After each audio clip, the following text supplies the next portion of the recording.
On a un risque de recul, c'est ça qui est incroyable, c'est qu'on a un risque de recul si on n'est pas leader auprès des entreprises sur le choix des plateformes agréées.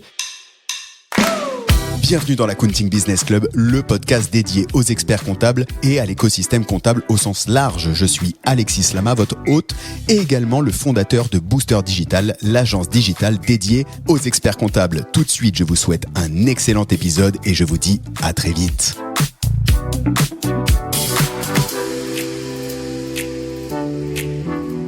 Bienvenue à tous dans ce nouvel épisode de l'Accounting Business Club. Et encore une fois, Gilles, je te l'ai dit, on se l'est dit très rapidement. Je suis content qu'on le lance comme ça parce qu'on n'a pas parlé en off avant. Parce qu'à peine je t'ai posé une question, j'ai senti qu'on allait partir dans le début de l'épisode. Je t'ai dit, stop, on arrête tout de suite, on prend le café, on finit le café, on allume le micro, on part en on.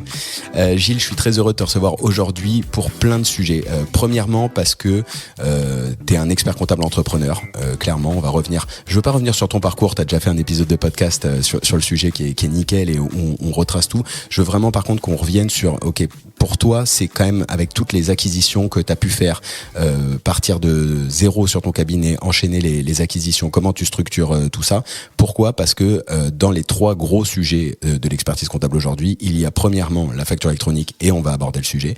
Il y a deuxièmement la montée en puissance de l'intelligence artificielle et les deux ensemble, on va aborder le sujet.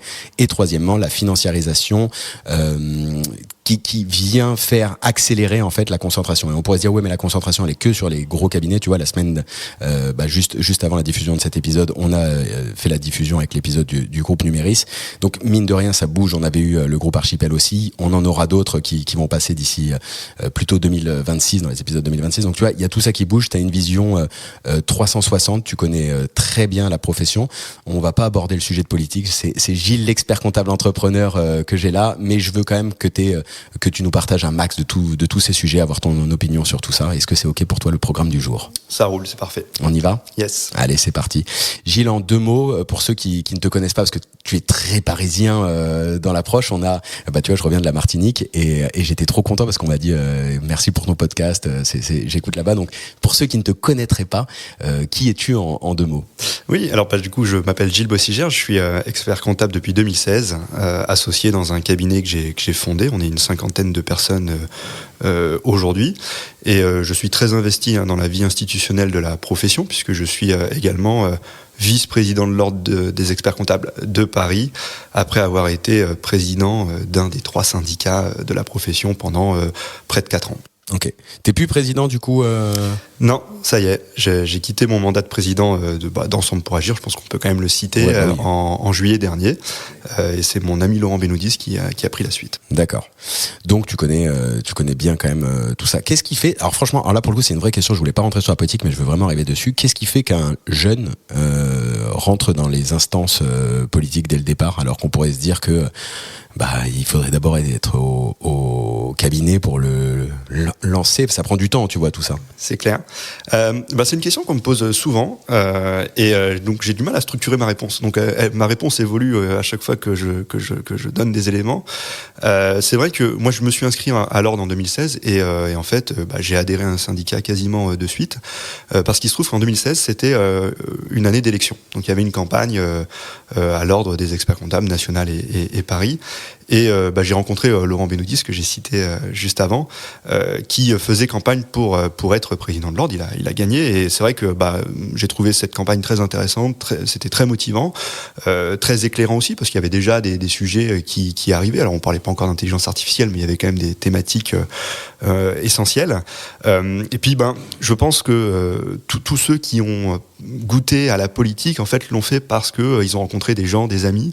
Et en tout cas c'est mon cas. Voilà, je me suis vraiment lié d'amitié avec beaucoup de confrères au sein du syndicat c'est vrai que du coup on fait des projets ensemble, on s'investit, on essaye de trouver des idées, d'écrire et en fait tu mets le doigt dans l'engrenage et t'as du mal à en sortir. Donc il y a eu cet aspect là. J'ai rencontré Laurent Benoudis qui m'a vraiment embarqué dans l'aventure politique. J'ai aussi toujours eu cet amour finalement de l'engagement bénévole. Sans forcément me jeter des fleurs, mais j'ai toujours eu une vraie attache pour l'associatif et donc c'était finalement assez naturel pour moi de le poursuivre au sein de la profession. Et puis il n'y a pas d'enjeu business direct. Hein. C'est, quand tu fais de la politique, ça te ramène pas de chiffre d'affaires, ça c'est une certitude. Je dirais même que ça t'en fait perdre puisque tu y passes beaucoup de temps.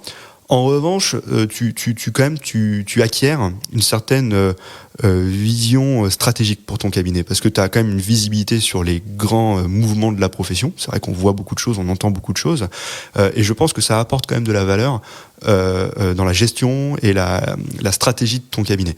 Donc il y a quand même ce petit aspect business qui n'est pas du chiffre d'affaires, mais qui te permet aussi d'être, je pense, éclairé sur la gestion stratégique de ton cabinet.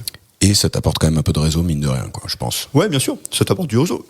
Voilà, mais ça. C'est pas du business direct, mais c'est du réseau qui peut t'apporter un truc en plus, quoi. Il y a aucun client qui sonne à ton cabinet parce que t'es président d'un syndicat ou président de l'ordre. Ça n'existe pas. C'est même généralement plutôt l'inverse. Hein. Les clients, les quelques clients qui ont suivi mon actualité et qui ont vu que j'étais investi dans la profession se posaient la question de mais est-ce que tu travailles toujours au sein du cabinet, tu vois? Donc ça peut même être un peu contre-productif. Donc du business direct, clairement, ça n'existe pas. Après, évidemment, quand tu fais du réseau, bah, ça peut te permettre de développer aussi ton chiffre d'affaires.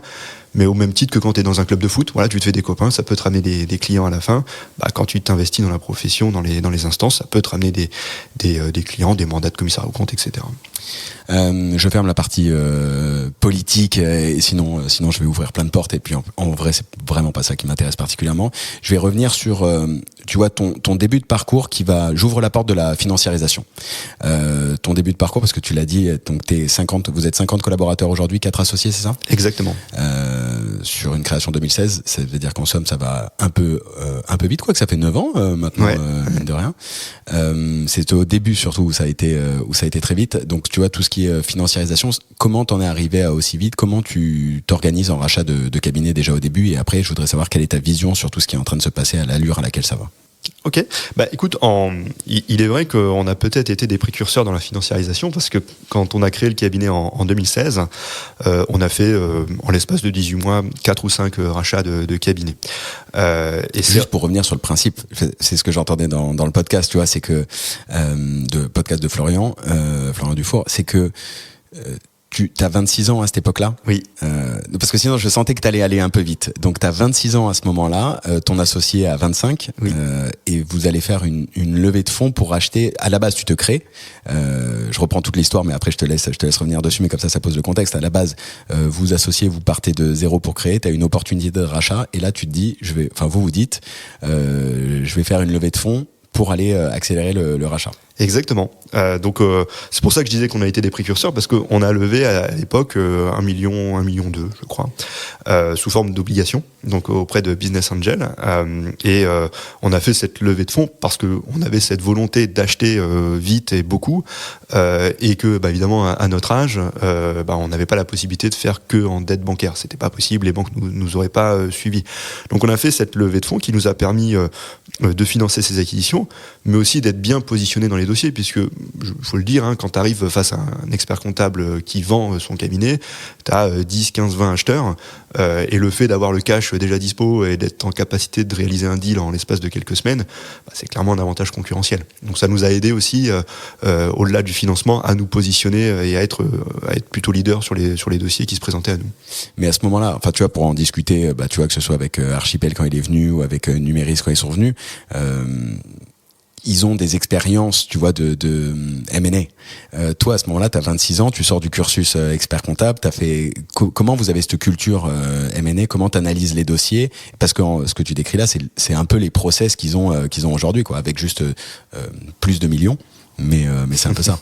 Ouais, alors il se trouve que dans mon expérience professionnelle, donc avant d'être expert comptable, j'étais donc manager dans un cabinet où je faisais quand même pas mal d'audits d'acquisition. Enfin, j'accompagnais des deals, donc c'est quand même une matière que je connaissais.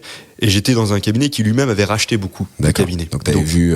Voilà. Donc j'avais vécu l'avant-deal et surtout l'après-deal, comment t'intègres ces cabinets, ces collaborateurs. Donc je connaissais le sujet, même si c'était pas moi qui était associé patron, je l'avais vécu en tant que manager du cabinet. Ok, donc donc vous êtes rapidement, si je m'en suis de tous ces sujets, grosso modo, si tu lèves 1 million, ça veut dire que derrière tu vas doubler avec de la banque ou du financement divers. Donc tu te retrouves rapidement avec un cabinet de 2 millions de chiffre d'affaires. Avec le recul, qu'est-ce que tu ferais différemment ? Alors, pas grand-chose en fait. Je pense qu'on a fait comme il fallait. Il est clair que passer de 0 € de chiffre d'affaires à un peu plus de 2 millions en l'espace de 18 mois, ça a été assez violent. Surtout qu'on était très jeunes. Voilà, donc on récupérait des équipes qui parfois généralement étaient plus âgées que nous, avec plus d'expérience que nous. Donc ça a été très violent. Après cette période vraiment incroyable de boost, on a vécu 1 année et demie, 2 années un peu compliquées de structuration, voilà, où fallait qu'on trouve notre ADN, puisqu'en fait notre cabinet n'existait pas. Donc on avait racheté des cabinets qui étaient épars, et donc il fallait réussir à harmoniser tout ça. Et donc on a fait l'harmonisation a posteriori, on a créé notre structure finalement a posteriori. Voilà, donc on pourrait se dire, oui, on aurait peut-être dû commencer par créer notre marque, créer notre ADN, choisir nos logiciels et après racheter.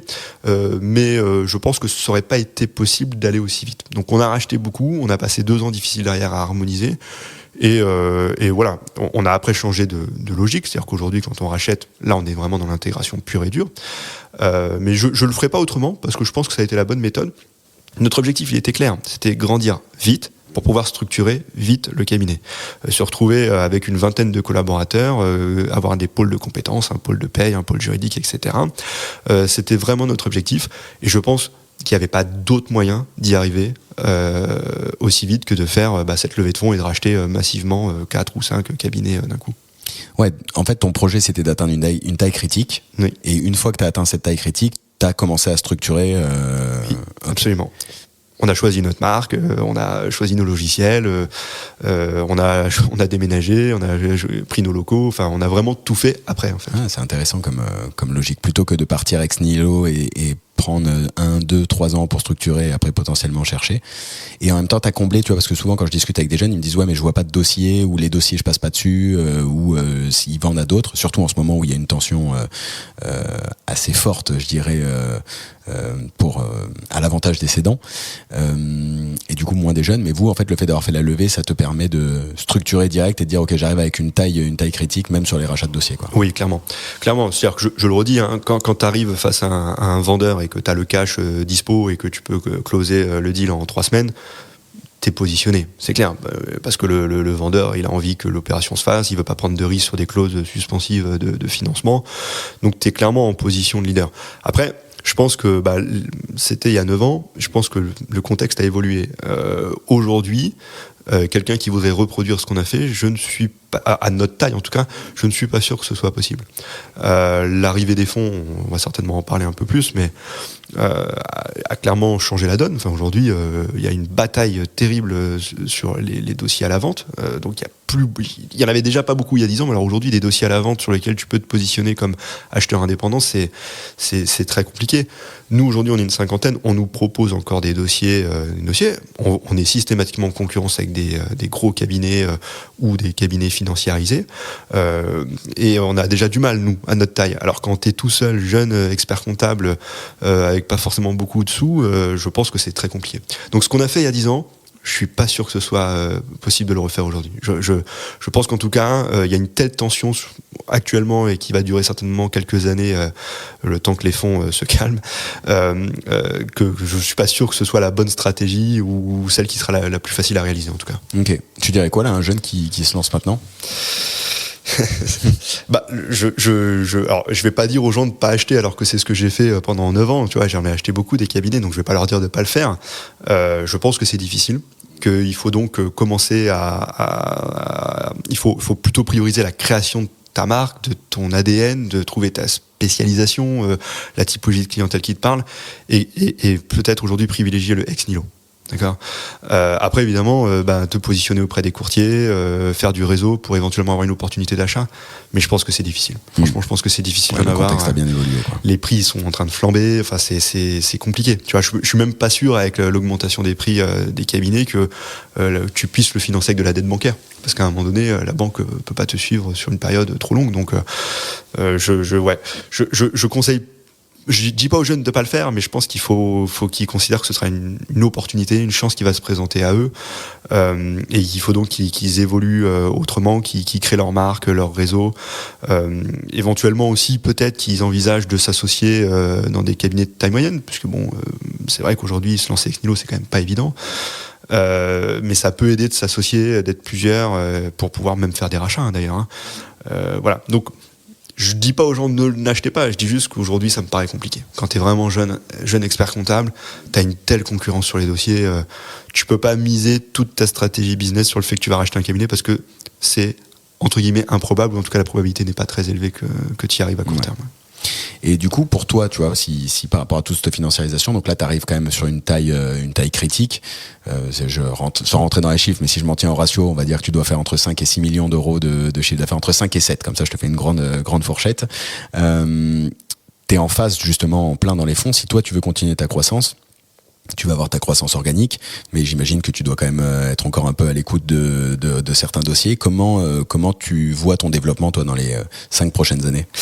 Alors, donc le cabinet Stangelin, parce que je n'ai même pas cité le nom du cabinet, mais comment tu vois le développement de Stangelin ? Alors effectivement, chez Stangelin aujourd'hui, on fait un peu plus de 6 millions de chiffre d'affaires, et on a une croissance interne organique qui est de l'ordre de 5 à 10% par an. D'accord, ce qui n'a rien d'exceptionnel. Enfin, il y a beaucoup de cabinets qui ont ce type de croissance, et en fait aujourd'hui, elle nous suffit. Cette croissance, c'est-à-dire que le bouche à oreille qu'on a créé avec nos clients fait que on arrive à se développer naturellement, et on n'a pas forcément envie d'aller beaucoup plus vite, parce que dès que tu dépasses des taux de croissance de 15-20%, c'est des problèmes de recrutement, c'est des problèmes de structuration auxquels on n'a pas forcément envie de se confronter aujourd'hui. Alors, on regarde les dossiers à l'acquisition, enfin ça je continue à être sensible à la question. On n'achète plus et on ne se positionne plus sur les cabinets généralistes. Ok. Qui est quand même la réalité des cabinets comptables parisiens. Beaucoup de cabinets comptables parisiens sont des cabinets généralistes. On ne se positionne plus dessus parce que nous, on s'est quand même plutôt aujourd'hui orienté vers une clientèle de grosses PME, petites ETI, voilà, qu'on retrouve pas forcément dans ces portefeuilles diversifiés. Chez Stangelin, on ne sait pas bien accompagner les commerçants, tu vois, c'est pas quelque chose qu'on sait faire, donc on va pas se positionner sur ce type de portefeuille. En revanche, on regarde, et le dernier deal qu'on a fait d'ailleurs, c'était ça, les portefeuilles un peu atypiques, avec par exemple des PME, ETI qui vont nous intéresser. Là, on va le faire. C'était le cas de la dernière acquisition qu'on a faite. Il y avait des très beaux dossiers dans le portefeuille. Le commissariat aux comptes. On regarde. Aujourd'hui, on fait 1 million d'euros de chiffre d'affaires en commissariat aux comptes, ce qui est déjà une belle taille. Mais on estime qu'il faut encore augmenter cette taille pour bien structurer l'audit, puisque l'audit est devenu un métier vraiment à part aujourd'hui, de l'expertise comptable. Donc, on veut grossir aussi en audit. Et on regarde aussi énormément de dossiers qui sont sur des métiers annexes. Donc, on sait gestion de patrimoine, par exemple. Ouais, alors ça, du coup, on peut revenir largement sur gestion de patrimoine parce que tu maîtrises en long, en large le dossier. Qu'est-ce qui t'a fait d'ailleurs aller sur... avant de revenir sur la gestion de patrimoine, il y a quoi d'autre comme dossier annexe ? On a regardé une boîte d'IT. Sur le dossier qui était très intéressant, qu'on n'a pas finalisé, mais qu'on a regardé. Voilà, on est vraiment sensible à ça. On s'est aussi positionné sur le portage salarial, qui est en fait un métier assez méconnu finalement. Donc aujourd'hui, on a une structure de portage salarial, et on regarde effectivement les entreprises de portage qui sont à la vente pour faire grossir cette structure-là. Voilà, donc c'est... Comment ça s'intègre le portage salarial dans le cadre, tu vois, des multiservices ? C'est la première fois qu'on me le cite en cabinet. En fait, le portage salarial, c'est une alternative que tu proposes aux créateurs d'entreprises que tu vois arriver dans ton cabinet, où effectivement le chemin naturel, c'est je crée ma SASU, mon URL, voilà. Mais en fait, le portage salarial est une alternative pour les consultants, notamment parce que c'est quand même principalement les consultants qui veulent conserver un statut de salarié, qui veulent pas gérer une boîte parce qu'ils sont bordéliques, voilà. Donc c'est une alternative qu'on propose finalement aux créateurs d'entreprises en leur expliquant que il y a aussi ce statut de porté, donc de salarié porté, et voilà. Donc en termes de commercial, elle est là, la complémentarité, c'est une offre supplémentaire. C'est intéressant. Alors c'est vraiment au début, quoi, c'est au routage initial. Et puis sur le plan de la production, ça reste de la paye. D'accord, donc c'est quelque chose qu'on sait faire. Chez Stangelin, on fait plus de 3000 payes par mois. Donc ça reste de la gestion RH de la paye. Donc c'est vraiment dans notre cœur de métier. Ah, intéressant. Et du coup, tu as racheté ou tu as créé Alors là, c'est une création où on s'est associé. Donc on est associé dans cette structure. On est associé majoritaire. Et là, du coup, on regarde pour racheter avec ce vaisseau amiral commun pour faire grossir cette structure. Ah, super intéressant. Je reviens sur la gestion de patrimoine pour plusieurs raisons. Premièrement, parce que lorsque je discute avec des experts comptables depuis plus de 10 ans maintenant, on me dit toujours le service que je dois faire en plus, c'est la gestion de patrimoine, la GPAT. Dans les faits, je le vois en réalité assez peu. Je connais même pas mal de monde qui a fait l'OREP, mais qui au final n'a rien commercialisé ou difficile de commercialiser ou... Comment t'as fait l'OREP aussi, il me semble. Oui. Comment t'arrives à monter une BU et comment t'arrives à commercialiser tout ça et qu'est-ce que tu fais en fait aujourd'hui sur la partie GPAT? Alors, donc effectivement, pour structurer cette offre de gestion de patrimoine, j'ai fait l'OREP en 2020, en l'occurrence, parce que je pense que quand tu veux te lancer comme ça sur des nouvelles missions, il faut que tu sois formé. Je veux dire, c'est pas en faisant 3 webinaires dans l'année que t'es compétent en gestion de patrimoine. Et je peux te dire que tous ceux qui ont fait l'OREP ou des diplômes équivalents, d'ailleurs, on lance un diplôme de gestion de patrimoine au sein de Sup Expertise, assez proche de celui qui existe à l'OREP. Tous ceux qui ont fait ces diplômes-là te disent: je pensais savoir ce qu'était la gestion de patrimoine, j'ai découvert ce que c'était. Parce qu'on découvre des matières, notamment en droit civil, qu'on n'a pas du tout, ou quasiment pas dans nos diplômes de DCG, DSCG et donc encore moins en DEC. Et donc tous ceux qui ont fait ces diplômes se sont découverts des compétences qu'ils n'avaient pas, qu'ils pensaient avoir mais qu'ils n'avaient pas. Donc je pense que se former, si tu veux lancer une offre en gestion de patrimoine, c'est indispensable. Ouais, parce que c'est extrêmement technique. C'est très technique. C'est très technique et il y a tout un pan, notamment le plan civil, qu'on ne connaît pas, qu'on n'a pas dans nos cursus de formation. Or, il est absolument fondamental. Donc ça a été la première étape. La deuxième étape, c'est qu'on a embauché de suite. Donc on a commencé avec une directrice de l'ingénierie patrimoniale qui venait du milieu de la banque privée et qui nous a aidés à structurer ce pôle. Donc c'était un investissement puisqu'évidemment on n'avait pas forcément de chiffre d'affaires en face, mais c'était aussi très important parce que ok, je m'étais formé, j'avais fait l'OREP, mais j'avais pas forcément la disponibilité en termes de temps. L'agenda d'un expert comptable est très très chargé, a fortiori quand il fait un peu de politique comme moi.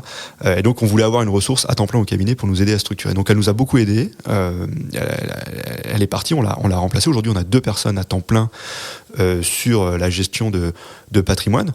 Et donc effectivement, il y a une complexité à structurer l'offre. Alors moi, je veux quand même dire quelque chose.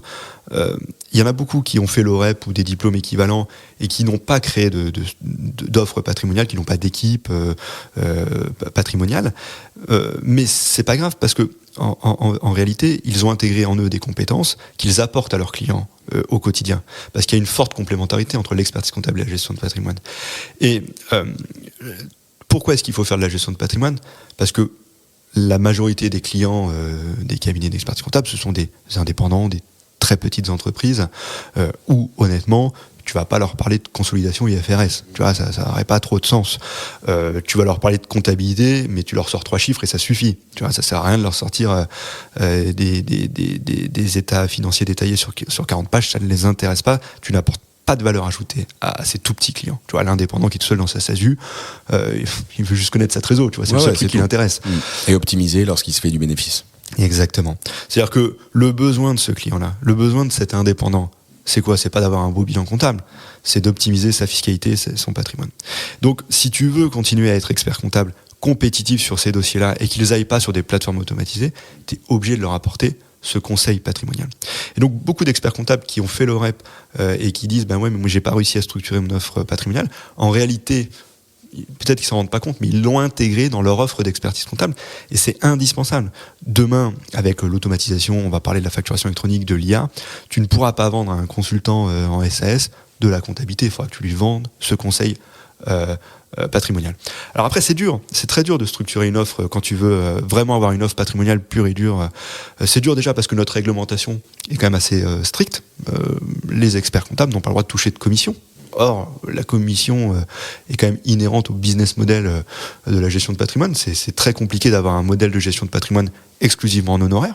Voilà, parce que tu es en concurrence avec des CGP qui ne font que de la commission. Ouais, donc juste pour traduire, le CGP qui fait que de la commission, son conseil est gratuit parce qu'il se rémunère sur ce que le produit qu'il va vendre, du coup il va toucher en plus je crois que c'est récurrent, enfin ça semble être un très beau business, là où en tant que cabinet tu dois vendre tes fees de conseil. Absolument. Okay. C'est-à-dire que un expert comptable, quand il fait de la gestion de patrimoine, doit facturer des honoraires. C'est comme ça, c'est dans nos textes.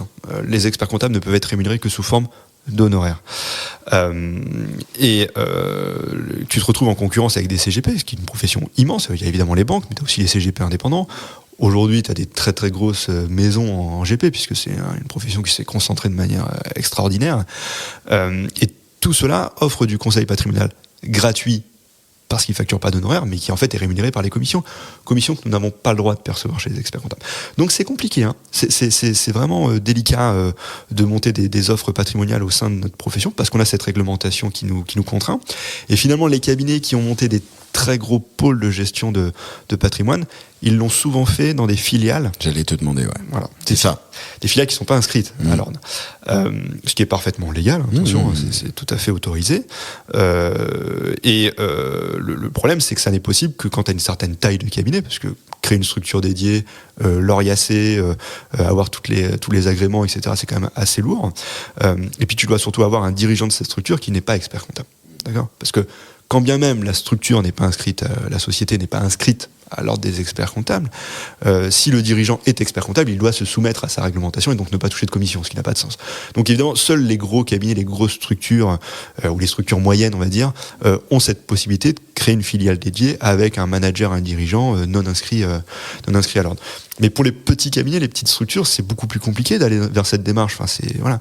Donc ça interroge, hein. D'ailleurs, c'est un des sujets qu'on porte au sein de notre syndicat, c'est de dire, est-ce qu'il ne faut pas réfléchir à une évolution des textes ?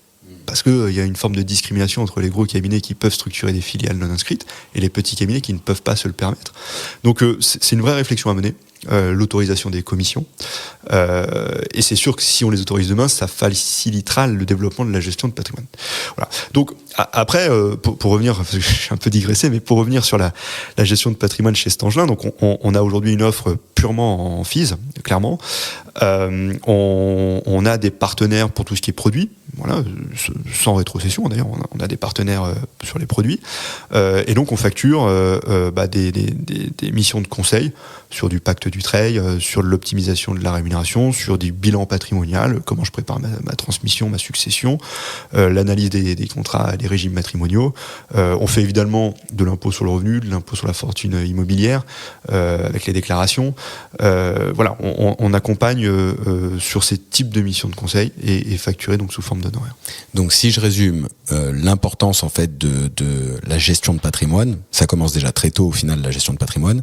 Et par contre, il y a un vrai sujet de valorisation, c'est-à-dire qu'aujourd'hui, si tu as un portefeuille de TPE et que ce conseil patrimonial, tu le fais naturellement, au final, le client n'a pas l'impression que c'est du conseil patrimonial, donc il faut quand même arriver à l'ancrer. Et puis après, quand tu grossis un peu plus, tu as des opportunités qui peuvent arriver. Se pose la question de structurer une offre avec une société et un gérant qui maîtrise le sujet, comme ça au moins tu peux toucher des commissions et être compétitif, parce qu'en fait tu avais un sujet de compétitivité en vrai. Absolument. Ok, à partir de combien tu t'estimes, parce que du coup toi ça a été intéressant, déjà tu l'as fait parce que ça t'intéresse, ça se sent, mais après c'est à partir de combien tu vois en taille de portefeuille que tu dis ok bon là je me lance dans la structuration d'une offre. Sur le patrimoine ? Ouais. En fait, déjà, ça dépend aussi de ta typologie de client.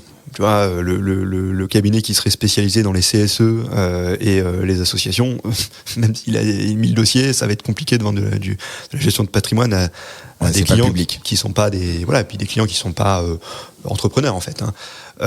Donc, je pense que ça peut commencer très tôt.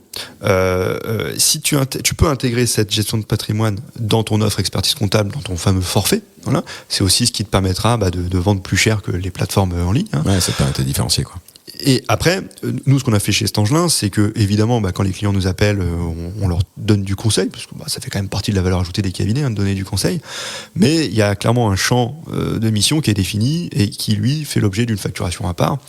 Ce qui est assez facile à notre taille dans la mesure où, quand il bascule sur ces missions-là, il change d'équipe aussi. C'est-à-dire que tu as l'équipe patrimoine qui rentre en jeu, et donc comme il voit des nouveaux interlocuteurs, c'est quand même plus facile, plus pédagogique de comprendre que c'est une autre mission, une autre facturation.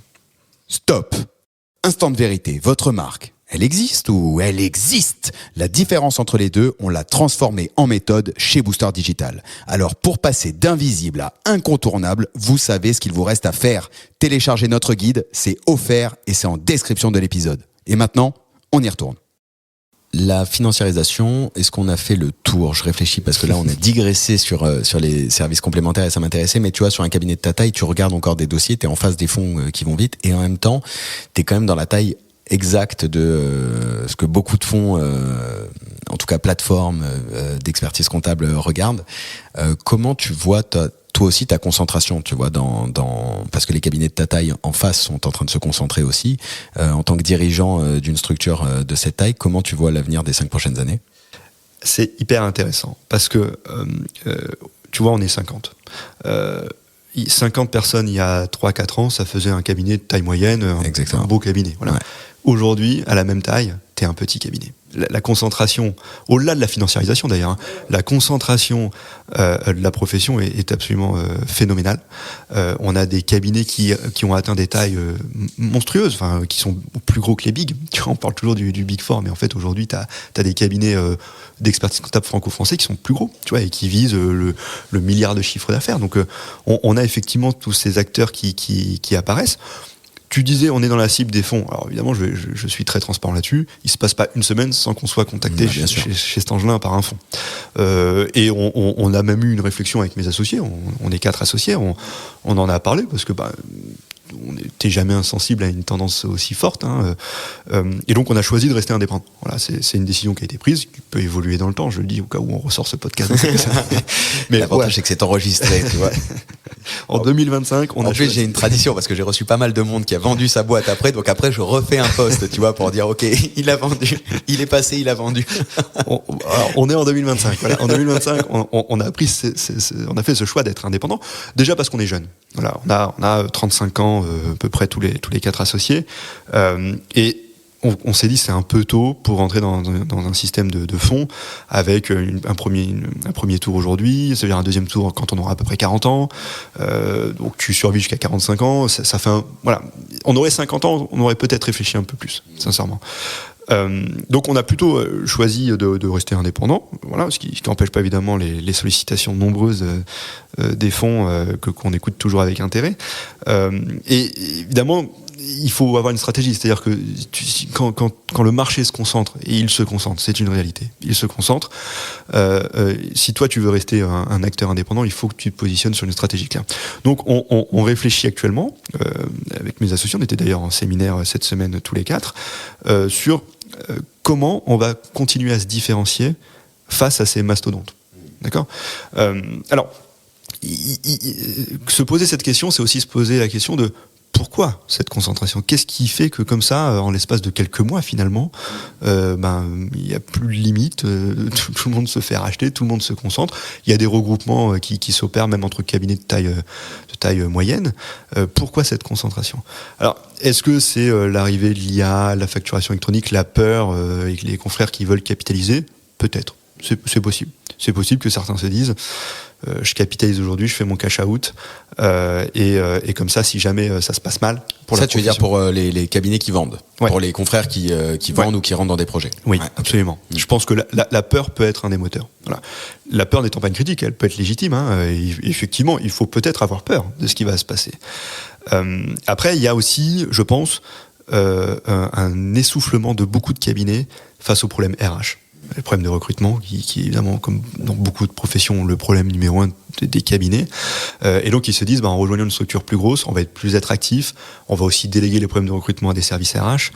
Et donc, je pense qu'il y a aussi une douleur qui est devenue trop forte pour beaucoup de cabinets sur cet aspect-là. Il y a les problématiques d'investissement en IT, c'est clair. Voilà, il va falloir investir dans l'IA, voilà. Mais une fois que tu as dit ça, en réalité, un investissement en IT, enfin, je veux dire, même les gros cabinets qui font aujourd'hui 500, 600 millions de chiffre d'affaires, ils vont pas créer leur intelligence artificielle. Parce que même à cette taille-là, t'as pas les moyens de le faire. Donc, je pense que l'IA va être une commodité accessible à tout le monde, quelle que soit ta taille. Donc, je suis pas sûr qu'il soit réellement là l'intérêt de la concentration. Mais il va quand même falloir embarquer le changement. C'est-à-dire que tu vas pas développer ton IA, tu vas pas développer ton logiciel comptable, mais il va falloir embarquer les collaborateurs, embarquer les clients, et là peut-être qu'effectivement la taille peut apporter des moyens supplémentaires pour former les collaborateurs, en embaucher des nouveaux, en faire rentrer des nouveaux profils, et puis aussi embarquer les clients, parce que les clients, c'est quand même pas les rois de l'IT à la base, donc il faut aussi les embarquer dans tout ça.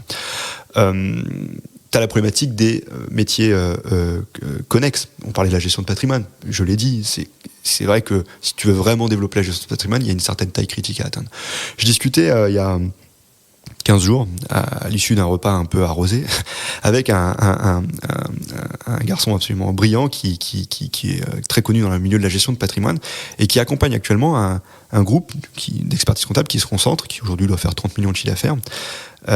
Et donc je lui pose la question, je dis pourquoi il se concentre, qu'est-ce qui justifie cette opération d'aller à 30, 40, 50 millions de chiffre d'affaires? Et lui me dit, mais c'est parce qu'ils veulent faire de la gestion de patrimoine et que pour être compétitif en gestion de patrimoine, il faut 100 millions d'encours. 100 millions d'encours, c'est une certaine taille, donc il faut avoir collecté 100 millions auprès de tes clients. Tu collectes pas 100 millions quand tu fais 5 millions de chiffre d'affaires, tu vois, c'est pas possible. Et donc ils disent, tu ne peux pas développer une offre de gestion de patrimoine si t'as pas cette taille critique. Donc la concentration est aussi motivé par la volonté de développer ces métiers connexes que sont la gestion de patrimoine, que sont les fusions-acquisitions, que peut être aussi l'acquisition d'un cabinet d'avocats. Si tu veux intégrer un cabinet d'avocats, il faut quand même que tu aies un champ de mission suffisamment large.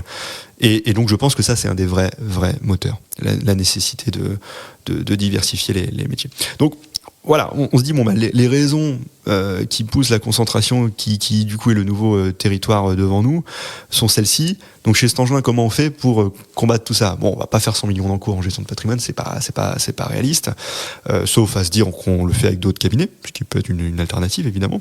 Que tu ouvres ton pôle gestion de patrimoine à d'autres cabinets. Absolument. Voilà. On va pas du coup réussir à être compétitif face aux gros cabinets low cost qui se sont créés. Alors low cost n'étant pas péjoratif dans ma bouche. Non, c'est une offre marketing. Voilà, de masse. On va pas être compétitif parce qu'on n'aura pas les moyens de faire ces investissements. Donc il faut se positionner. Et donc on redéfinit actuellement notre ADN en disant voilà quels sont les clients qu'on accompagne, qu'on sait accompagner, quelle taille de client. Et en fait, on pense qu'en se spécialisant finalement sur cette niche, ou en tout cas sur ce segment de marché, on sera compétitif par rapport aux gros cabinets. Mais c'est important, c'est un travail très important. Et moi je le dis à tous les confrères, si vous voulez pas vous faire racheter par un gros ou un fonds, je trouve ça normal, parce que moi je ne le fais pas, mais par contre vous devez définir une stratégie, sinon ça va être compliqué. Si vous restez trop diversifié, si vous structurez pas vos offres, si vous investissez pas un petit peu sur les compétences nouvelles en embauchant ou en travaillant avec des partenaires, ça va être compliqué de rester indépendant si vous n'avez pas une stratégie claire. À croire que tu m'as fait une page de publicité pour Booster Digital, j'aurais pas rêvé que tu dises une chose pareille. Je promets que c'est involontaire. Mais parce que c'est tellement important en vrai. Ouais. Mais c'est intéressant parce que tu vois, t'as découpé, et je reviens 2 secondes dessus parce que c'est important de surligner, c'est que t'as redécoupé ton analyse dans 5 ans, parce que les fonds ont des événements de liquidité à 5 ans, et donc c'est-à-dire qu'en effet, tu te projettes en disant concrètement où je veux aller dans 5 à 10 ans, quoi. Et donc quel est le projet. Et du coup, je te redécale à, on va dire 10 ans, comme ça, c'est assez large. Mais 5 ans, restons à 5 ans parce qu'il va se passer tellement de trucs. Tu vois, en vrai, t'es dirigeant de ton CAB aujourd'hui, vous êtes 50. On passe la financiarisation, ton explication était parfaite, j'ai bien tout saisi. Et c'est intéressant d'avoir la vision de la GEPAT. En effet, ils veulent tous intégrer, c'est normal, du multiservice parce qu'il va falloir rembourser, mais c'est intéressant de se dire qu'il faut 100 millions d'encours pour qu'un pôle GEPAT soit rentable, et du coup ça justifie aussi pas mal de trucs, mais là je vais ouvrir la page des digitales en fait numérique, premièrement avec la facture électronique, et après deuxièmement avec l'IA, quand bien même les deux sont de plus en plus liés avec les agents. Comment tu vois l'impact toi de la facture électronique dans ton cabinet et dans la profession, quoi, on peut le faire. Ouais, bien sûr. Alors cette question de la facturation électronique, elle est centrale. Je trouve de manière assez étonnante que pendant des années, on en a parler mais sans vraiment rentrer dans le détail, et donc on regardait tous ce sujet d'un peu loin. Là, quand on arrive à 1 an de l'échéance, là tout le monde commence à s'exciter et à s'y mettre, voilà. Et d'ailleurs, je le dis moi y compris, je me suis vraiment plongé dans le sujet cet été, et je pense avoir analysé et compris ce que ça pouvait apporter à un cabinet comptable. C'est vrai qu'on a toujours présenté cette réforme comme étant positive, parce que elle va t'amener de la donnée structurée, un peu plus instantanée, un peu plus propre. Donc il y a évidemment un enjeu très important là-dessus. Mais j'analyse aussi le fait que c'est une ouverture, une ouverture à la concurrence. C'est-à-dire que cette donnée propre, structurée, elle va pouvoir être utilisée par tout le monde. Et on voit bien sur l'enjeu qui anime tous les cabinets en ce moment, qui est le choix des plateformes agréées, la pédagogie auprès des clients, on voit bien que notre principal concurrent, c'est les banques. Aujourd'hui, ouais. Banques et néobanques, d'ailleurs.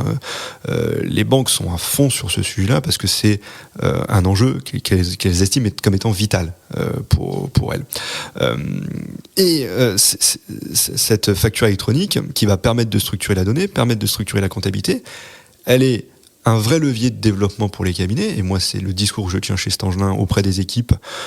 Il faut qu'on soit leader sur cette réforme auprès de nos clients. Il faut que les clients nous considèrent comme étant légitimes, compétents. Ça veut dire quoi ? Ça veut dire qu'il faut communiquer. Ça veut dire qu'il ne faut pas que les clients entendent parler de la réforme par quelqu'un d'autre que toi.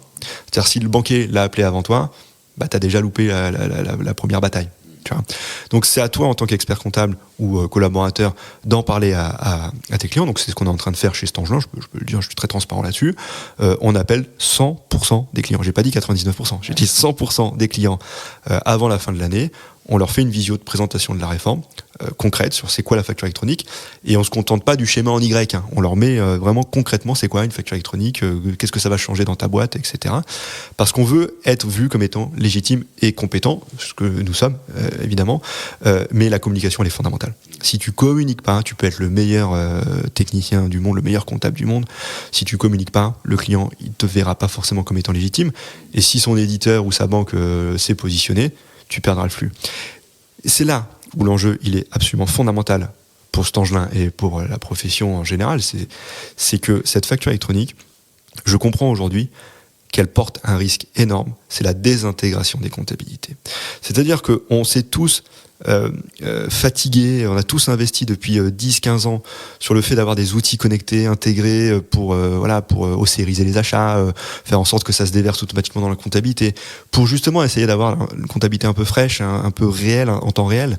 Et finalement, cette facture électronique qui devrait être un accélérateur de cette instantanéité peut avoir un effet totalement inverse. Pourquoi ? Parce que si on laisse les autres acteurs, donc je dis surtout les banques, parce que c'est surtout elles que j'ai dans le viseur, si on laisse ces acteurs-là prendre la main sur les plateformes agréées, sur les flux de facturation, t'es pas sûr du tout que ce sera intégré à ta comptabilité. C'est-à-dire que toute l'énergie que tu as déployée pour avoir une comptabilité automatisée, ça peut être perdu parce que tu n'auras pas fait l'effort d'être leader sur le choix de la plateforme agréée, sur la mise en place des procédures chez tes clients, et tout sera fait dans l'intérêt de la banque. D'accord ?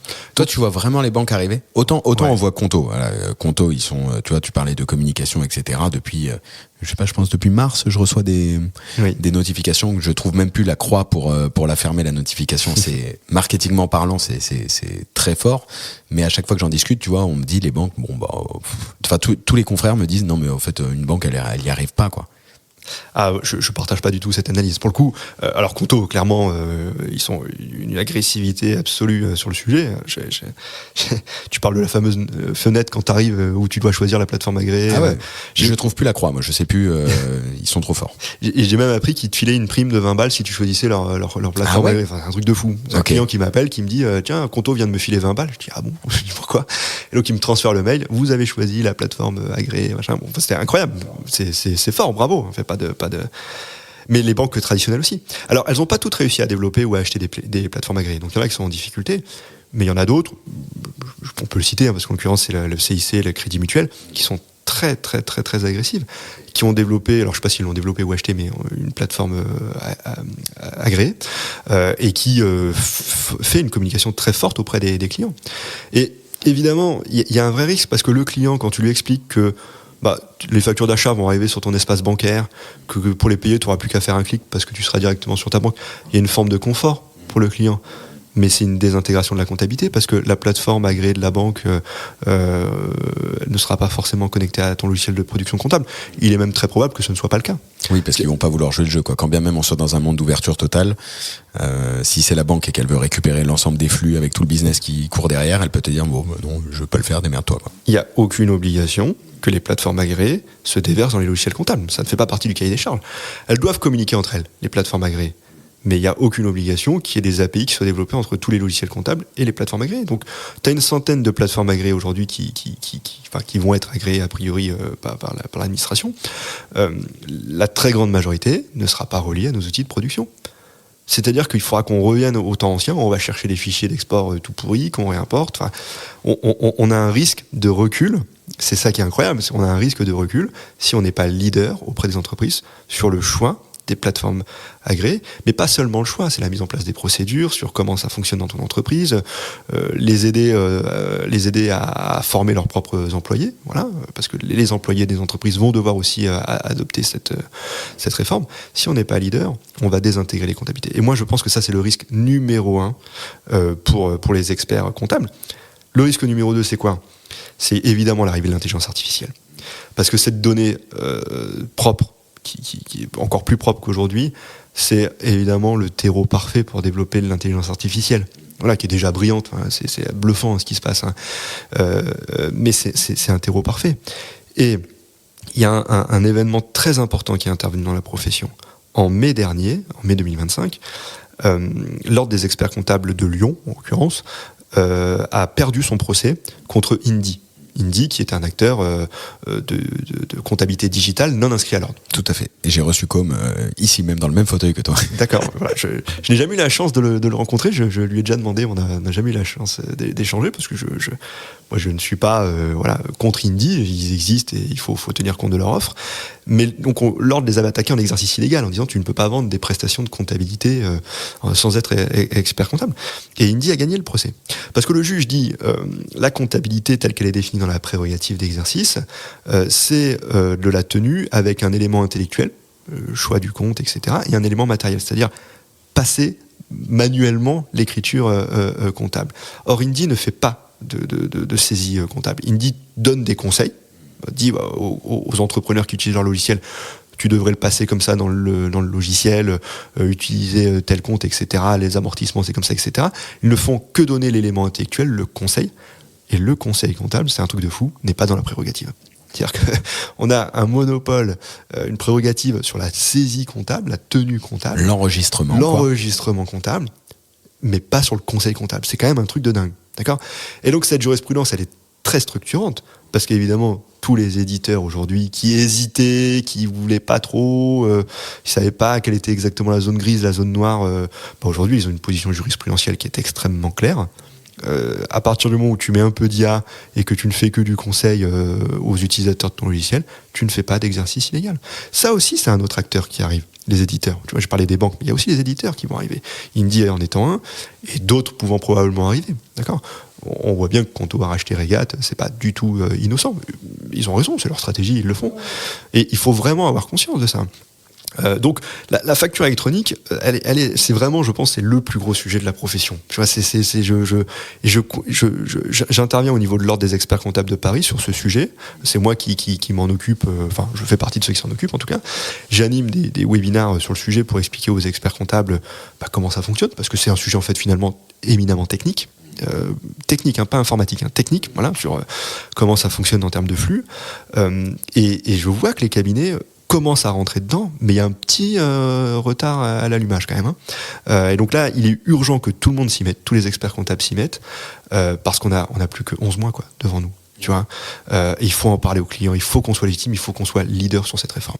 Mais tu vois, je l'avais pas construit comme ça, et c'est pour ça que merci de m'avoir ouvert les yeux sur la possibilité. En fait, on vit dans un monde tellement ouvert que jamais j'aurais imaginé qu'il est possible qu'un éditeur te dise ayant la digitalisation comme ça, tu vois, des flux avec toutes les infos, te disent non mais vas-y, moi je ferme, à toi de te démerder, fais un export CSV et intègre-le. J'avais même pas imaginé. Donc ça, pour moi, c'est l'aspect technique. Et en effet, t'as raison de venir expliquer. Mais après, là où j'ai un plus gros sujet sur la profession, c'est que c'est un sujet de communication. Oui. C'est un vrai sujet de communication. Comment tu vois, on peut aider les cabinets qui n'ont pas encore communiqué, et c'est sûr qu'il y en a quelques-uns. C'est quoi les arguments, tu vois, numéro 1, c'est quoi le plan de com qu'on peut proposer, et commercialement, est-ce que tu vois, toi tu le vends, est-ce que t'as des missions d'accompagnement à la transformation, audit digital, parce que ça vient changer beaucoup de choses en fait après dans la structuration de l'équipe financière ou de l'aspect admin finance de l'entreprise. Alors, le premier sujet que tu évoques, c'est l'enjeu de la communication. Et il est central. Et moi, je l'ai dit aux universités d'été quand on a animé la grande conférence sur la facture électronique, il faut appeler tous vos clients. Voilà, c'est très important.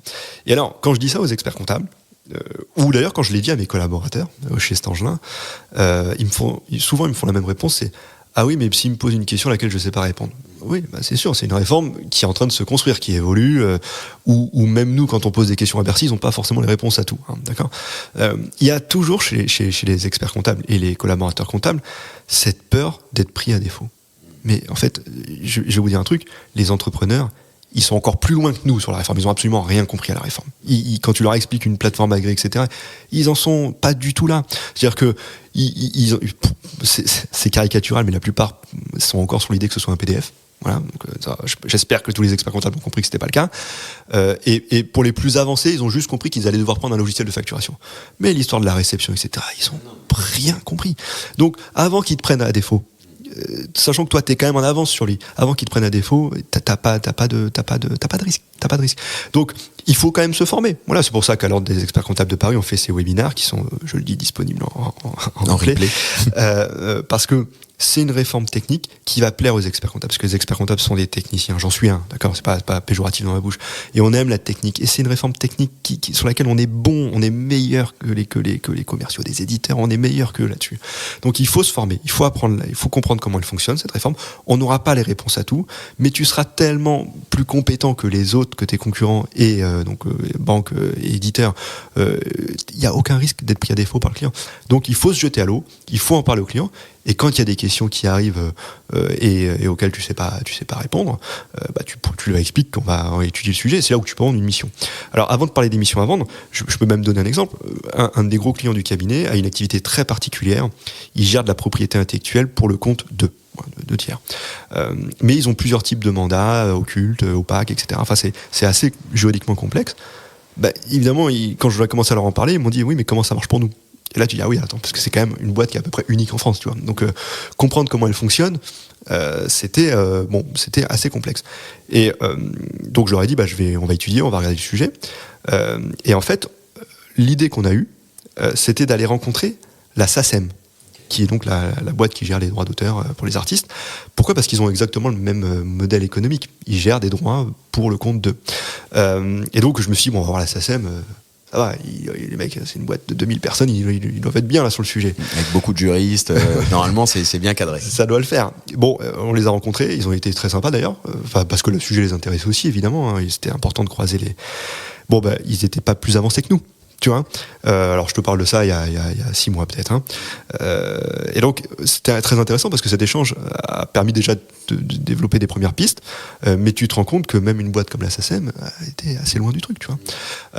Et donc, ok, t'as pas la réponse, mais ton client il comprend que tu peux pas l'avoir la réponse, tu vois. Donc il faut pas se sentir gêné. Il faut lui montrer, oui, il y a un sujet parce que clairement l'administration fiscale a pas pensé à ton cas. Comment on va le gérer et donc tu l'accompagnes. Et donc sur les missions.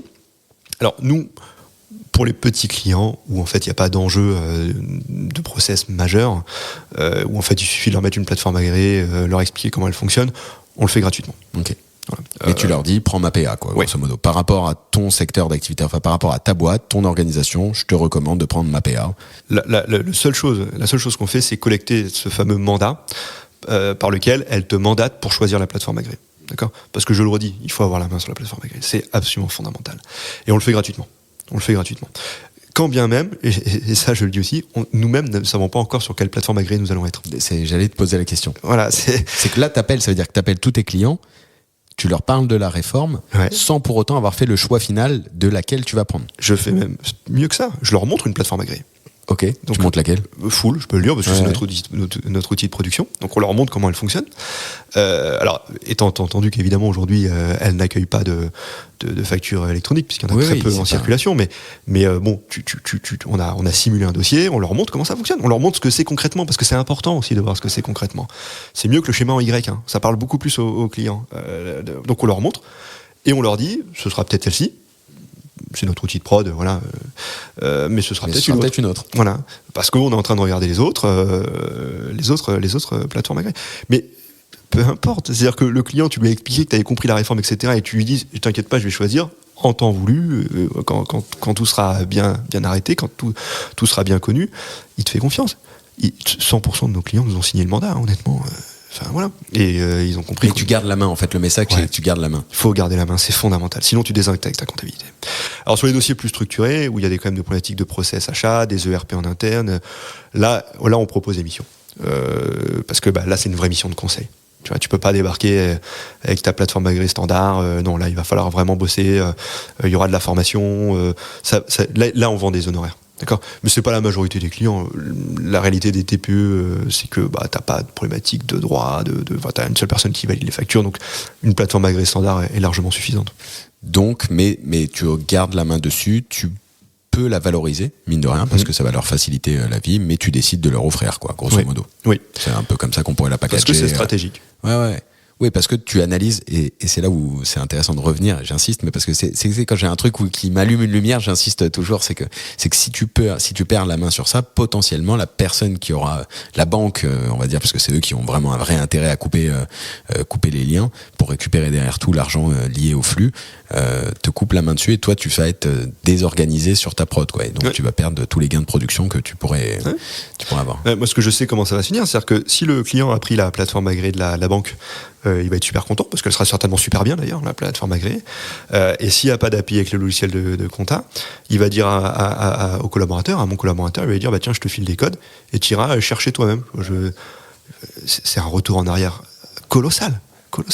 Tu vois, et c'est l'inverse de l'objectif, de l'intérêt de cette réforme pour nous. C'est-à-dire l'intérêt pour nous, c'est d'avoir une compta instantanée. Ouais. Et pour autant, même toi qui bosses le sujet, qui communique sur le sujet, etc., et qui est technicien, t'as pas choisi encore ta PA finale, quoi. C'est ça aussi qui est important, parce que c'est un peu comme les mêmes sujets. Après, on peut ouvrir rapidement sur l'IA, mais tu vois, c'est à chaque fois quel outil, laquelle je prends, je communique pas avant. Non, en fait, là, il y a une réforme. Voilà la réforme. Voilà comment ça va se matérialiser pour vous. On a le temps d'un côté parce que c'est en septembre que ça rentre en vigueur. Donc laisse-moi travailler et je te signe le mandat et je te reviens vers courant d'année dès que j'aurai fait mon choix final, parce que même eux ils n'ont pas fini de développer tous les bons outils, quoi. Absolument. Déjà c'est compliqué de choisir parce qu'elles sont toutes en cours de développement. Elles sont toutes imparfaites aujourd'hui, hein. Donc c'est compliqué de choisir. Le seul cahier des charges qu'on a nous chez Stangelin, c'est que ce soit une plateforme agréée intégrée à la compta. Donc à notre logiciel de production full en l'occurrence. C'est notre seul critère. Donc déjà ça limite le champ. Tu vois, ça limite quand même vachement le champ des plateformes agréées possibles. Et donc, alors c'est pas moi qui m'en occupe, c'est un de mes associés avec notre directrice de l'expertise comptable. Ils font toutes les démonstrations, ils les regardent toutes. On challenge les points quand il y a des trucs qui vont pas, et je peux vous dire que les éditeurs ils reviennent vers toi. Tu vois, ils disent ça y est, on a amélioré ce point-là. Enfin, donc on regarde, on reste en stand-by et on choisira peut-être même au dernier moment en vérité. Tu vois. Alors quand je dis le dernier moment, ça veut pas dire le 31 août. Non. Mais tu vois, en avril-mai, c'est peut-être à ce moment-là qu'on choisira et qu'on commencera à prévenir les clients, à les former, parce qu'il faudra quand même les former sur la plateforme. Mais on va attendre parce que pour l'instant les produits sont immatures. Il y avait un discours qui était de dire il est urgent de choisir sa plateforme agréée. Moi, je ne pense pas qu'il soit urgent de choisir sa plateforme agréée. Je pense qu'il est urgent de les regarder toutes, de commencer à shortlister, et en fonction de ta typologie de clientèle, de ton logiciel de prod, etc., tu shortlistes, et après challenger, parce que il faut que les éditeurs soient au rendez-vous aussi, hein. Toutes les plateformes agréées ne se vaudront pas, hein.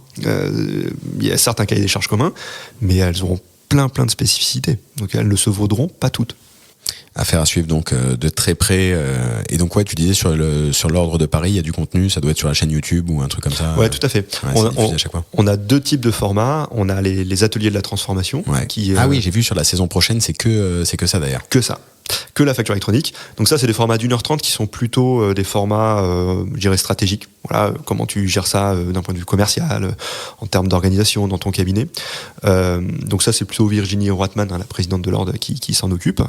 Et on a un deuxième format qui s'appelle les experts de la facture, qui sont des formats de 30-45 minutes, qui là sont des formats ultra techniques. C'est, comment on gère les frais de restaurant demain. Okay. Voilà, là, tu rentres vraiment dedans. Et c'est vraiment du pratico-pratique. On a fait déjà 2 épisodes. Donc là, en l'occurrence, c'est moi qui m'en occupe de ce format-là. On va en faire quasiment un tous les mois. Jusqu'à l'arrivée jusqu'en septembre 2026. Les replays sont disponibles gratuitement, ouverts à tout le monde, collaborateurs autres régions que la région parisienne. Ouais, bien sûr, c'est ça qui est important, quoi. C'est sur la chaîne YouTube donc de l'Ordre de Paris. Et j'invite les confrères à le regarder, non pas parce que c'est moi, mais parce que je pense que c'est un contenu technique très pratique et à le diffuser auprès de leurs collaborateurs. Alors, s'ils veulent pas que ce soit moi qui parle à leurs collaborateurs, ils prennent le support et ils l'animent eux-mêmes s'ils ont peur. Mais il faut aussi le redescendre auprès des collaborateurs. Donc ça, c'est les 2 investissements qu'on fait au niveau de l'Ordre de Paris. C'est ces 2 formats, donc les ateliers de la transformation et les experts de la facture. On mettra le lien de la chaîne YouTube de l'Ordre. Merci. Mais où à chaque fois, même, tu vois, là, pour le coup, Virginie avait fait cette saison des ateliers de la transfo, c'était sur l'IA et c'était à chaque fois très intéressant, quoi. Ouais. Donc, ça permet d'ouvrir, en tout cas, les pistes de réflexion. Oui, c'est le but. Et du coup, tu vois, ça m'ouvre sur le dernier sujet du jour qui est sur l'IA. Comment tu vois l'IA dans la profession, tu vois, dans 5 ans, dans les cabinets, quoi? Tu le disais, ça va très vite, il va y avoir les agents sont en train de monter en puissance fort. Juste avant qu'on commence, il y a un éditeur qui a annoncé les agents. Tu vois, on est en novembre, il y a 2 semaines, on était à Biarritz avec les membres de l'Accounting Business Club où justement on a ouvert avec pour le coup avec Penny Lane qui était partenaire de l'édition, le capot des agents IA chez eux, et ça permet, tu vois, de se projeter quand même sur comment ça va s'intégrer sur les portefeuilles, etc. C'est assez bluffant. Toi, comment tu vois l'intégration de l'IA et est-ce que ça implique, tu vois, sur les collaborateurs, quoi, quand tu as 50 collaborateurs aujourd'hui, avec tout ce qui se passe, comment tu vois les choses? Alors, c'est une question sur laquelle j'ai du mal à avoir une position très arrêtée. Position qui évolue en fonction de l'heure de la journée et de mon degré d'alcoolémie. Tu vois, là, il est 9h30, donc on est bon. je suis sobre, je crois, en tout cas. Et donc, vraiment, parce que c'est un sujet qui, évidemment, est très animant. On en parle beaucoup au sein du syndicat, au sein de l'Ordre, ou même avec des copains experts comptables. Et il y a des fois, je me dis, on est tous morts. Voilà, je me dis, ça y est, c'est fini. Et moi-même, j'utilise ChatGPT au quotidien, aussi bien pour ma vie perso que aussi pro. J'utilise ChatGPT au niveau du cabinet. Et donc, je me dis, mais c'est trop fort. C'est vrai que c'est trop fort. C'est incroyable, c'est bluffant. Et on a beau dire, ouais, mais la fiscalité française, elle est tellement complexe, les fiches de paye, c'est tellement complexe, ils n'arriveront jamais à le faire. Attends, franchement, t'as vu comment ça progresse vite? Bien sûr que si, un jour ChatGPT saura faire une fiche de paye. C'est une évidence. C'est une évidence. Et croire que la complexité est une barrière, suffisante, à mon avis, c'est se leurrer. Parce que ChatGPT se nourrit de la complexité. Donc voilà, c'est quand je sais pas quel est mon degré d'alcoolémie, mais parfois je déprime. Je me dis, mais c'est fini, quoi, en fait. Faut vendre le cabinet parce qu'on est tous morts. Bon, et puis après, je me dis, ok, alors déjà, il y a quand même une marge de progression, parce que sur les sujets techniques, aujourd'hui, c'est pas vrai, demain, quoi. Ils galèrent un peu. Et puis, parfois, je me rends compte que tu prends les 10 meilleurs avocats, 10 meilleurs experts comptables de France, tu leur poses un problème, tu leur dis, voilà, le sujet, c'est sur une entreprise, etc. Tu vas avoir 10 solutions différentes. D'accord, qui seront toutes bonnes, toutes valides, voilà, mais tu auras 10 solutions différentes. Et en fait, ton client va finir par choisir celle proposée par la personne celle qui sent le mieux, quoi, à qui il fait le plus confiance, tu vois. Et c'est pas parce qu'il c'est pas parce qu'il a trouvé une meilleure solution que les autres, mais c'est parce qu'il aura plus inspiré confiance. Et tu vois, ça sera peut-être une vraie barrière pour ChatGPT. C'est-à-dire que ChatGPT, il sera le 11e expert comptable à faire une 11e solution, une 11e proposition. Mais si le client ne lui fait pas confiance, il n'ira pas forcément vers cette intelligence artificielle. Donc, cet aspect confiance est très relationnel. Alors, j'aime pas parler d'humain. Je vais dire humain, machin, c'est pas mon truc, mais confiance et relationnel, c'est quand même un avantage concurrentiel qu'on a par rapport à l'intelligence artificielle. Il y a plein de dossiers, de petits dossiers, les plus petits dossiers, où évidemment, ils auront un logiciel de comptabilité, un agent IA intégré, ils n'auront plus besoin d'experts comptables. On va pas se mentir. Et il est vrai que pour beaucoup de tout petits dossiers, des mecs qui font parfois 30, 40 000 euros de chiffre d'affaires, c'est suffisant. Tu vois, les enjeux sont tellement peu élevés que c'est suffisant d'avoir une intelligence artificielle qui traite ce dossier et qui le fera gratuitement. Comment toi tu veux justifier d'un forfait comptable, de quel qu'en soit le montant, 200, 300 euros, alors que les enjeux sont pas suffisants, tu vois. Donc clairement, il y a rapidement une partie de la clientèle la plus petite qui est déjà d'ailleurs embarquée sur les indies et compagnie, qui disparaîtra. Je pense qu'il faut pas se leurrer, c'est clair. Après, sur les TPE, PME, ETI, je pense qu'on a une place avec cette confiance. Mais il faut arriver à construire et à nourrir cette confiance. Ça veut dire qu'il faut être disponible, ça veut dire qu'il faut se former, ça veut dire qu'il faut savoir présenter, communiquer, puisque c'est ton cheval de bataille. Et ça, ce ne sont pas forcément des compétences innées chez les experts comptables. D'accord ? Faire du conseil, ça s'apprend. Et donc, je pense qu'il y a encore une place et que ça, l'IA ne pourra pas le détruire rapidement. D'accord, je pense. Après, je peux me tromper. Peut-être que dans 10 ans, je réécouterai ça et je me dirai, mais qu'est-ce que j'étais bête. Voilà, mais je suis convaincu qu'il y a quelque chose à conserver et à nourrir là-dessus, mais ça ne concernera pas 100% des clients. Donc, l'IA va pas nous tuer, je ne le crois pas. L'IA va prendre une partie du marché, je le crois fortement. Mais encore une fois, et finalement, c'est ce qu'on a déjà dit sur les sujets précédents, sur la financiarisation, sur la facturation électronique. L'enjeu pour survivre, c'est la formation et la communication. C'est fou parce que c'est les 3 boîtes que j'ai, donc vraiment là et j'ai presque envie d'arrêter maintenant sur le mot de la fin, mais parce que c'est les 3 boîtes qu'on a montées tellement c'est important. Par contre, je reviens sur la confiance, j'insiste dessus. J'avais c'est marrant parce que j'avais un appel hier avec mon expert comptable, tu vois, dans les points, et je lui dis donc avec tout ce que je fais avec l'IA, etc. Évidemment, je me suis monté un GPT's expert comptable, comme ça me permet de m'amuser, d'analyser, ça me challenge, et je lui dis, tu vois, dans un appel rapide de 30 minutes, je lui dis en fait l'appel qu'on a là, je l'ai avec l'expert comptable, enfin je l'ai avec mon GPT's expert comptable, mais quand tu me le dis, t'as cette expérience, je sais que tu l'as vu dans tant de dossiers, je sais que tu vois, et je sais que mine de rien, si tu me dis que c'est ça, t'as cette vision 360 sur ton portefeuille de X dossiers, que c'est comme ça, et donc t'as des remontées un peu plus terrain, et ça en fait ça se valorise, donc on revient à la stratégie, à la communication, aux offres qui ont été faites, et c'est pour ça que je me permets aussi de réinsister dessus. Je pense pas que l'IA va, comme toi, tu vois, ça te remplace pas, ça te tue pas ton métier, mais par contre ça te le transforme à une allure grand V si tu prends pas ce pli de tu vois, de la formation des équipes, comment ils vont l'utiliser, de la communication avec le client, du lien, t'as raison, on peut ne plus parler d'humain si tu veux, mais donc du lien de confiance, ce lien de confiance humain dans le sens où, parce qu'il va falloir décrocher son téléphone, quoi. Prévois du temps pour appeler ton client, comment il va, suis-le, etc. Et appuie-toi sur l'IA pour venir augmenter et faciliter tout ça, quoi. La nature humaine est faite aussi de relations sociales. Alors ça, c'est la tarte à la crème est sortie, ça y est, mais c'est une réalité, et on aime être avec les gens qui nous ressemblent, tu vois, et des gens inspirants. Moi, j'adore avoir des clients qui réussissent et qui parfois m'inspirent même pour ma propre stratégie cabinet. Et je pense que ça peut être vrai aussi. Un client aime bien avoir un expert comptable qui réussit, qui l'inspire, qui connaît son métier, voilà.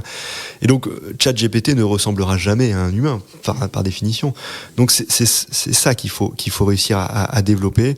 Mais voilà, encore une fois, c'est au-delà de la communication, c'est aussi avoir de la proximité, c'est-à-dire être proche de ses clients, parler avec eux, échanger, aller au-delà de la technique. Disponible, quoi. Et voilà. Alors on appelle ça l'humain, ok, si on veut, mais en fait, pour moi, c'est une compétence. Tu vois, c'est pas que l'humain, c'est de la compétence. C'est être capable d'être inspirant et d'être inspiré. Je vois que le temps passe, je veux juste deux petites dernières questions, parce qu'après, deux petites dernières questions. Tu vois, comment toi, avec tout ce que tu fais là aujourd'hui, toutes tes activités, comment tu continues de progresser ? Moi, je me forme énormément. Je fais énormément de formations. Alors déjà parce que dans le cadre de mes fonctions politique, institutionnelle, j'anime beaucoup de conférences, de formations, ce qui me pousse nécessairement à me former.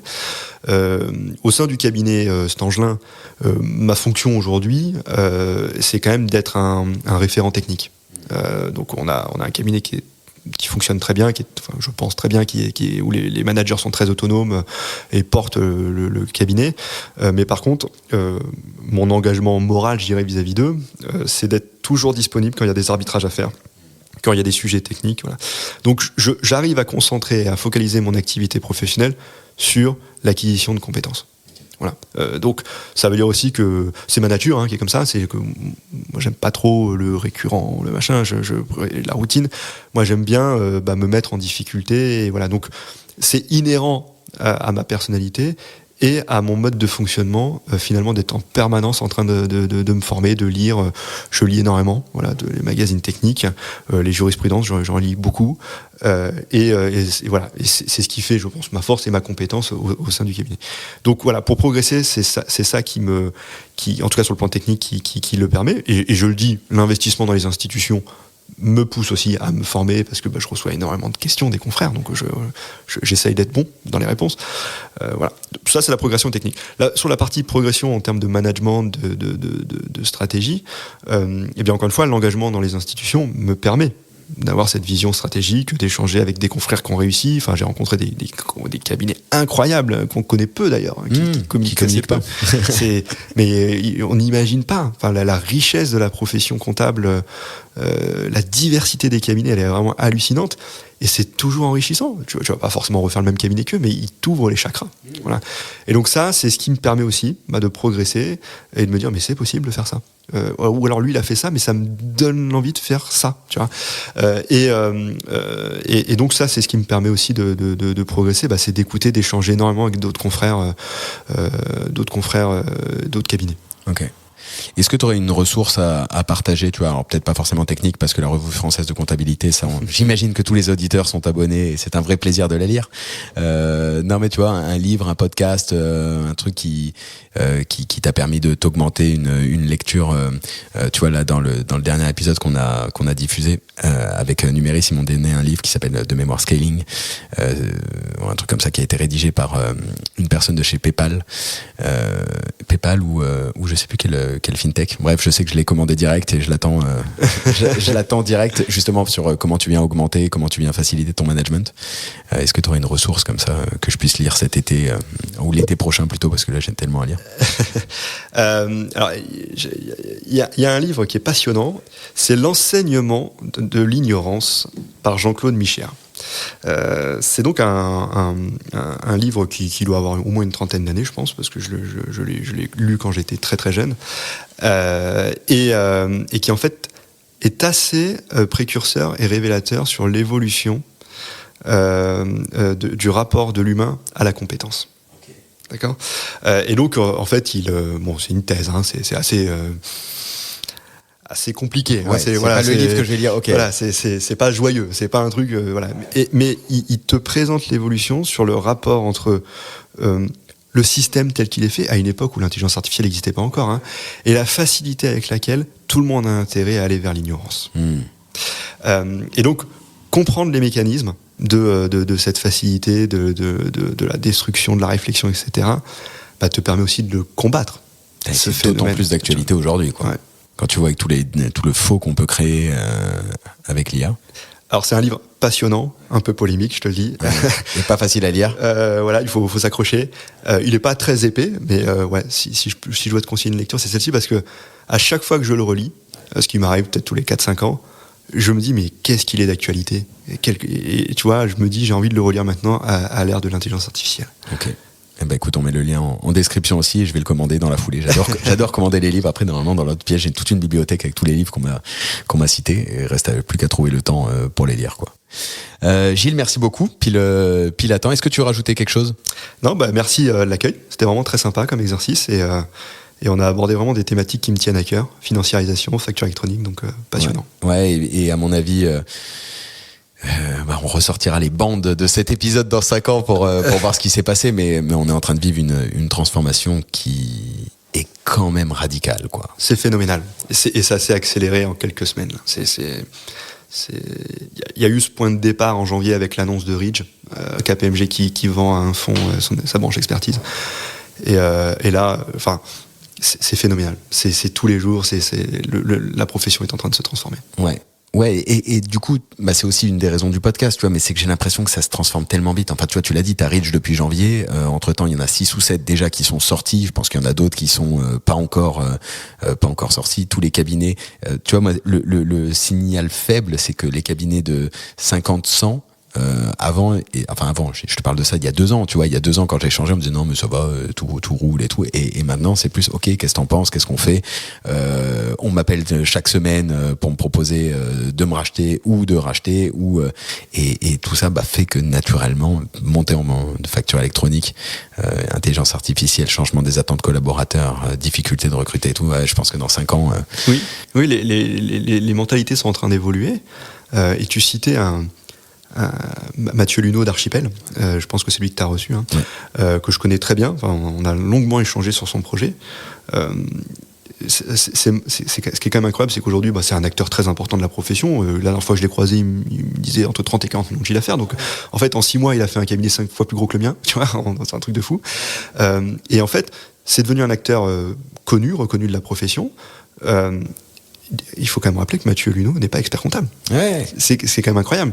C'est-à-dire que c'est devenu normal, et je le critique pas, enfin j'adore Mathieu Luneau, je le trouve très sympa, c'est devenu normal, accepté que des cabinets puissent être dirigés en tout cas l'idée, parce qu'il n'est pas forcément dirigeant, mais l'idée par des profils extérieurs. Ce que je trouve plutôt bien, parce qu'il apporte des vraies compétences entrepreneuriales, etc.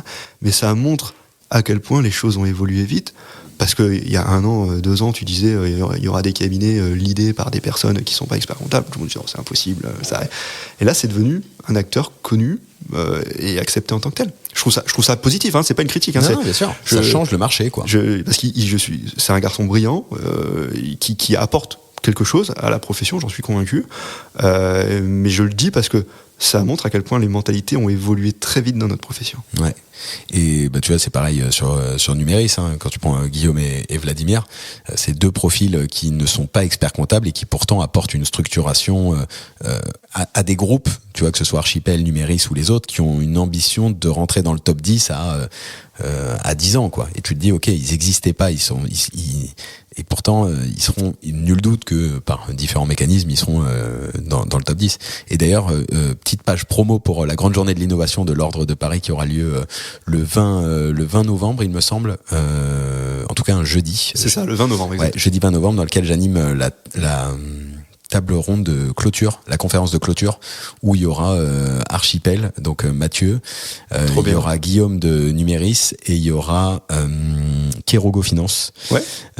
Comme ça, on a les 3, et le sujet, c'est la financiarisation de la profession, risque ou opportunité, quoi, en gros. Donc avec, tu vois, un beau panel, et ce sera une très belle journée de l'innovation avec plein de sujets. Franchement, aussi bien innovation technique, tout au long avec plein d'ateliers pour les participants, aussi bien de la technique, de l'IA, du business model. Je fais aussi une conf avec Michel Joly qui s'annonce sur les business models. Bref, voilà, tout ça pour dire que si vous êtes à Paris le 20 novembre, venez, inscrivez-vous. Je pense que tiens, je vais mettre en description aussi la page je crois qu'elle a ouvert.